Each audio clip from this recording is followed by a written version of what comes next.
Ben voilà, ça y est, on est bien pour se retrouver dans ce mag en direct du Quai Leboeuf sur le port de Cannes. Deuxième édition de ce mag sur le site des régates-royales.com. Deux invités, comme il se doit, chaque jour, en compagnie aujourd'hui de Karine Grenet. Bonjour Karine. Bonjour. Karine qu'on a l'habitude de voir depuis une dizaine d'années, officier au Yacht Club de Cannes, monitrice et puis encadrement après. Oui, tout à fait. Au fur et à mesure des années, j'ai évolué, j'ai appris, j'ai eu de l'expérience et voilà. Donc je continue à évoluer, mais un peu plus hors de l'eau, sur terre. Karine qui va nous rappeler que les régates royales de Cannes, Trophée Panerai, c'est également un trophée, une course, une compétition et pas qu'un loisir. Ce sont des gens qui sont là pour gagner. Et justement, il en fait partie, notre deuxième invité, Michael Créache. Bonjour Michael. Bonsoir. Alors Michael, skipper du Moonbeam 4, une légende, on aura l'occasion d'en parler plus qu'en détail, tout va bien Jusqu'à là, oui, tout va bien, ouais. On va parler de course, comme il se doit. Une de nos équipes est partie à la rencontre du PRO. PRO, c'est pas un gros mot, ça veut dire Principal Race Officer, autrement dit le patron sur l'eau. Il s'appelle Jérôme Nutt et je vous propose qu'on regarde un petit peu sa journée.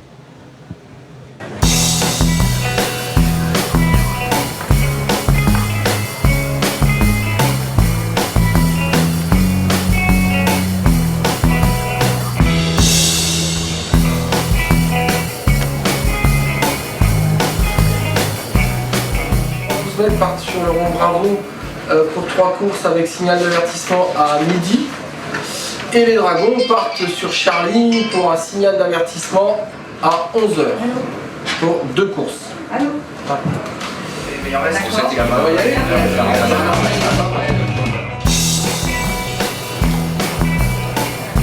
Everybody, bienvenue à tous pour ces 38e régates royales.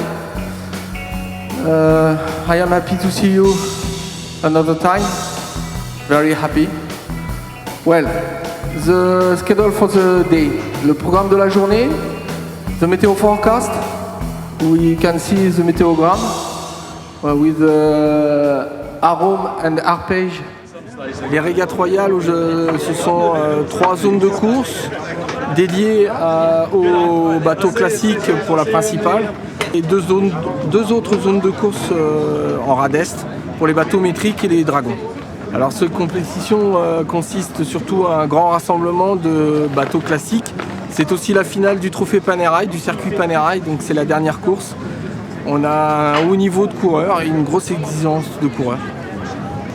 Alors cette année, on est fiers de l'annoncer, le plateau est complet, le port est complet, on a 80 bateaux classiques, on a 51 dragons et 19 5,50 m de jauge internationale.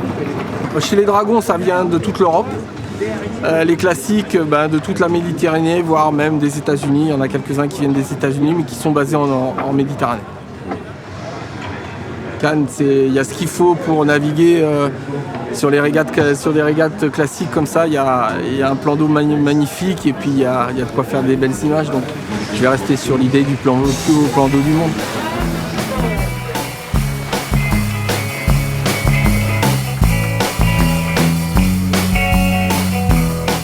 Un plan d'eau magnifique, on aura l'occasion d'en reparler, mais aussi une compétition.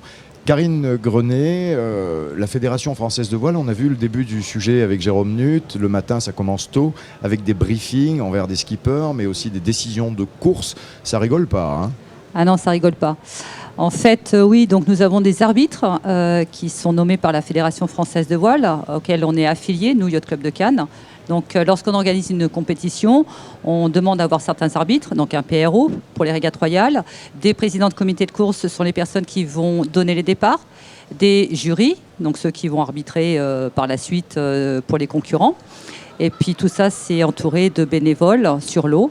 Et donc le principal race officer, c'est lui qui va coordonner l'ensemble des 3 zones de course que nous avons actuellement aux régates royales.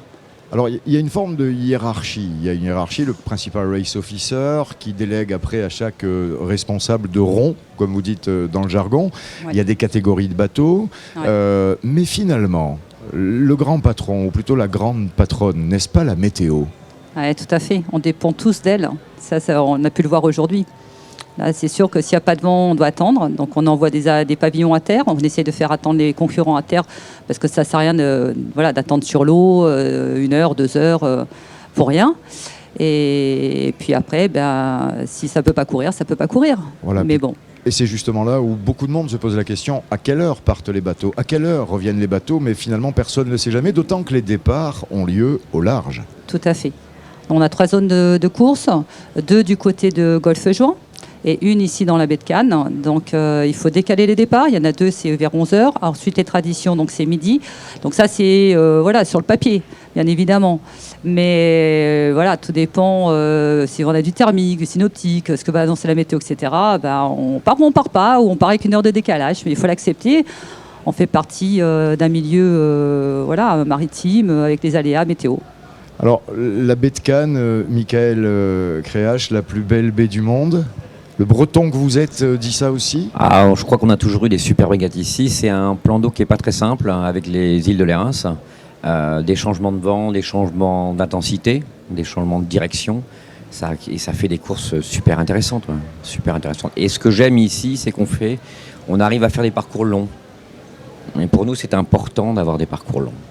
Parce que plus c'est long, plus c'est bon. Michael Créache, un sacré bonhomme en quelque sorte, connu sur les plans d'eau du monde entier, qui mène la barre du Moonbeam depuis peut-être une dizaine d'années. Je vous propose qu'on fasse connaissance avec lui et son bateau. Michael Créache, en sujet.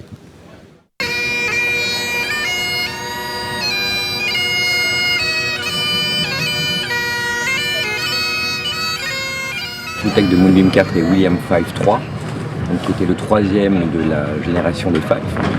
Et le dernier, puisqu'il n'a pas eu d'enfant, c'est considéré comme l'un des meilleurs architectes de son temps. Moonbeam 4 a été donc construit en Écosse en 1914 et c'est le dernier géant en cotrorique qui a été sorti de ces chantiers. Les caractéristiques de Moonbeam 4, d'abord c'est un cotrorique, c'est-à-dire que c'est un ancien coupe de voile trapézoïdal. Le bateau fait 30 mètres au pont, 35 mètres hors tout. Le mât fait 35 mètres, on a une baume qui fait 21 mètres. Le poids du bateau c'est 80 tonnes, 600 mètres carrés de voile. Et la particularité de Moonbeam 4, c'est que c'est le seul bateau au monde de cette taille, donc en régate, où je nécessite 30 personnes d'équipage. Ma première impression sur le bateau, je sortais de 15 ans d'expérience, déjà avec d'autres bateaux, mais celui-là est vraiment très très spécial, il est très puissant. Il m'a fallu 2 ans pour le contrôler. Et puis à partir de là, on a commencé à comprendre le bateau, à le faire marcher. Et à partir de la 4e année, on a commencé tout doucement à prendre du galon, à gagner des manches, ensuite à gagner des régates et finalement on gagne le circuit. Donc c'est quand même sympa. On a gagné à peu près tout ce qui se fait sur le circuit en 10 ans. Les grandes courses comme Saint-Tropez, comme ici à Cannes, Antibes, en Corse. Le numéro 8 correspond au numéro de l'adhérent, si vous voulez, du membre du club, qui était le fils du médecin de la reine Victoria. La particularité, c'est qu'il a été l'appartenance du couple princier de Monaco, le prince Régnier et donc prince Kelly, pendant 8 ans dans les années 50.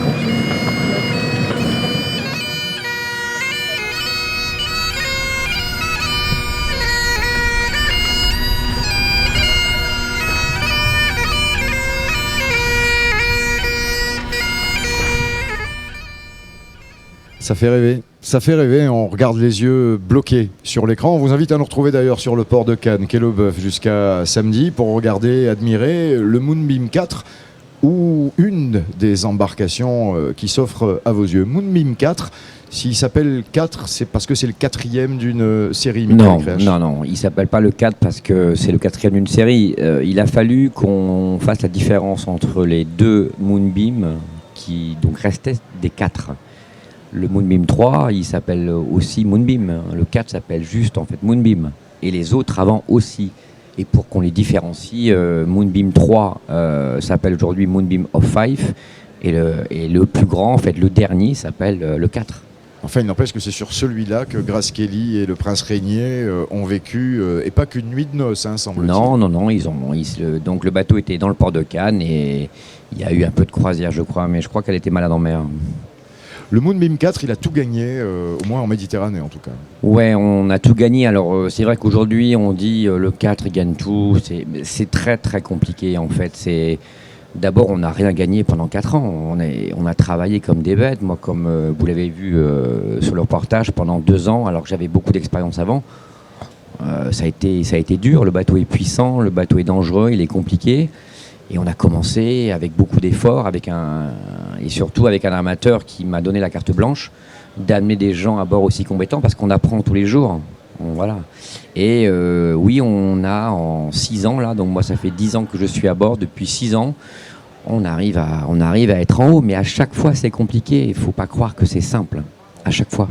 Quand on est capitaine d'un bateau comme le Moonbeam, on est à la fois chef d'équipe, 30 personnes à bord à manager, c'est ça, ouais. Tacticien, régleur, enfin comment Régleur, il y a le navigateur, il y a un chef de poste par travail et par groupe, ils sont 4 ou 5. C'est une vraie équipe, c'est très très dur à gérer. C'est très dur à gérer. Avec des similitudes sur le bateau et aussi à terre. Karine Grenet, tout à l'heure on parlait des équipiers, des gens qui participent à l'organisation. Et là il y a une image qui me vient à l'esprit, le Moonbeam, comme tous les big boats, quand ils arrivent, quand ils partent, il y a les brigadiers avec leurs semi-rigides qui viennent les encadrer. C'est aussi un maillon de la chaîne important parce que même un marin expérimenté comme Michael Créache est bien content de voir arriver des brigadiers. Nous ici on est ravis à Cannes, il y a vraiment de la bonne sécurité, autant en mer que dans le port. C'est important, ouais. Les régates sont intensifs, les régates sont compliquées. Aujourd'hui, c'était compliqué, le vent était dur. Et c'est vrai que quand on rentre en port, ça peut rentrer n'importe quand. Quand on voit le ciel, là, et on sait que dans le port, on a 3-4 annexes qui pourraient intervenir si jamais il y avait une faute ou il y avait beaucoup de vent. Et moi, ça fait très très longtemps que je fais Cannes. Ça fait 25 ans que je fais ce métier, donc ça fait quand même, je sais pas, on est à la numéro combien ici à Cannes ? 38. 38, donc j'en ai fait 23 ou 24. Michael Créache, pour se quitter, il y a une cornemuse qui résonne à chaque fois. Pourquoi ? Ouais, c'est très très important la cornemuse. D'abord parce que les marins, ça rime aussi avec la musique. Et moi je suis donc d'origine de Bretagne et la cornemuse c'est aussi l'instrument des côtes de Bretagne, de la Bretagne. Et donc Dominique, que j'ai rencontré sur Penwick il y a 6-7 ans, alors je l'ai en fait débauché. Et il nous suit, il est écossais, il est français et aussi écossais. Et donc maintenant, il est là dans tous les grands rassemblements. C'est très important. Avant de partir à la guerre, on part en musique. C'est toujours pareil. Merci en tous les cas, Michael Créache, d'avoir accepté notre invitation sur le plateau du MAG. Merci, Karine Grenet. On va vous laisser l'un et l'autre tourner vaquer. Et puis là, à 7h, c'est important, le tir à la corde, les animations, la vie sociale, les événements. Merci à l'ensemble des équipes qui ont permis la réalisation de ce MAG. Au plaisir de vous retrouver. Salut, bienvenue à Cannes.